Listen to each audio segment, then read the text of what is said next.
प्राकृतिक आपदाओं पर हुई नई खोजों के नतीजे माने तो इन दिनों बढ़ती मांसाहार की प्रवृत्ति भूकंप और बाढ़ के लिए जिम्मेदार है। मनुष्य की स्वाद की चाहत, खास तौर पर मांसाहार की आदत के कारण प्रतिदिन मारे जाने वाले पशुओं की संख्या दिनों दिन बढ़ रही है। दुनिया भर के 23 से अधिक वैज्ञानिकों द्वारा तैयार किए गए शोध पत्र के आधार पर कहा गया है कि Bharat, Japan, Nepal, America, Jordan, Afghanistan तथा अफ्रीका में पिछले दिनों आए 30 बड़े भूकंपों में आइंस्टीन पेन वेव्स यानी ईपीडब्ल्यू या नॉरिप्शन वेव्स बड़ा कारण रही है। इन तरंगों की व्याख्या यह की गई है कि कत्ल खानों में जब पशु काटे जाते हैं तो उनकी अव्यक्त कराह, फरफराहट, तड़प वातावरण में तब तक रहती है जब तक उस जीव का मांस, खून, चमड़ी पूरी तरह नष्ट नहीं होती।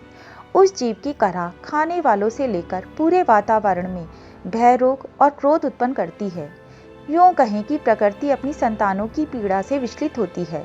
अध्ययन में बताया गया है कि प्रकृति जब ज्यादा क्षुब्ध होती है तो मनुष्य आपस में भी लड़ने भिड़ने लगते हैं, चिड़चिड़े हो जाते हैं और विभिन्न देश प्रदेशों में दंगे होने लगते हैं।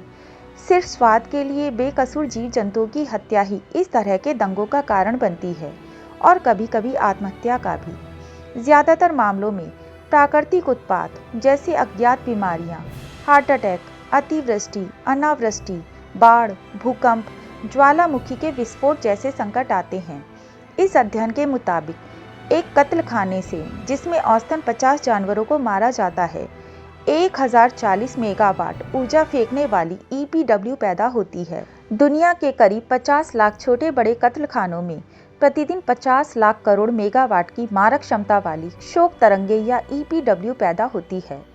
विश्व के 700 से अधिक वैज्ञानिकों सहित अनेक डॉक्टरों के सम्मेलन में माना गया है कि कुदरत कोई डंडा लेकर तो इन तरंगों के गुनाहगार लोगों को दंड देने नहीं निकलती। उसकी एक ठंडी सांस भी धरती पर रहने वालों को कपकपा देने के लिए काफ़ी है। कत्ल खानों में जब जानवरों को कत्ल किया जाता है तो बहुत बेरहमी के साथ किया जाता है, बहुत हिंसा होती है, बहुत अत्याचार होता है। जानवरों का कत्ल होते समय उनकी जो चीत्कार निकलती है, उनके शरीर से जो स्ट्रेस हार्मोन निकलते हैं और उनकी जो शोक वेव्स निकलती हैं, वो पूरी दुनिया को तरंगित कर देती हैं, कंपायमान कर देती हैं। परीक्षण के दौरान लेबोरेटरी में भी जानवरों पर ऐसा ही विभत्स अत्याचार होता है। जानवरों को जब काटा जाता है तो बहुत दिनों तक उनको भूखा रखा जाता है और कमज़ोर किया जाता है। फिर इनके ऊपर 80 डिग्री सेंटीग्रेड गर्म पानी की बौछार डाली जाती है। उससे शरीर फूलना शुरू हो जाता है।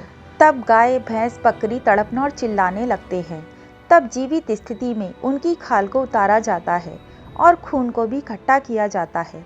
फिर धीरे धीरे गर्दन काटी जाती है, एक एक अंग अलग से निकाला जाता है। आज के आधुनिक विज्ञान ने यह सिद्ध किया है कि मरते समय जानवर हो या इंसान, अगर उसको क्रूरता से या उम्र पूरी होने के पहले मारा जाता है तो उसके शरीर से निकलने वाली जो चीख पुकार है, उसकी वाइब्रेशन में जो नेगेटिव वेव्स निकलती हैं, वो पूरे वातावरण को बुरी तरह से प्रभावित करती हैं और उससे सभी मनुष्यों पर नकारात्मक प्रभाव पड़ता है। खास तौर पर सबसे ज़्यादा असर ऐसे जीव का उन मनुष्यों पर पड़ता है जो उसका मांस खाते हैं और ये दुष्प्रभाव एक बार खाने के बाद कम से कम 18 महीने तक रहता है।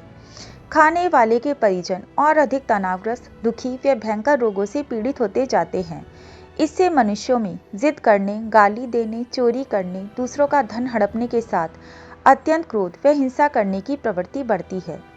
यह अत्याचार और पाप पूरी दुनिया में बढ़ रहा है। दुनिया भर के वैज्ञानिकों की रिसर्च ये कहती है कि जानवरों का जितना ज़्यादा कत्ल किया जाएगा, जितना ज़्यादा हिंसा से मारा जाएगा, उतना ही अधिक दुनिया में भूकंप आएंगे, जलजले आएंगे, प्राकृतिक आपदाएं आएंगी, उतना ही दुनिया में संतुलन बिगड़ेगा और लोग दुखी, तनावयुक्त व हार्ट अटैक से पीड़ित होंगे।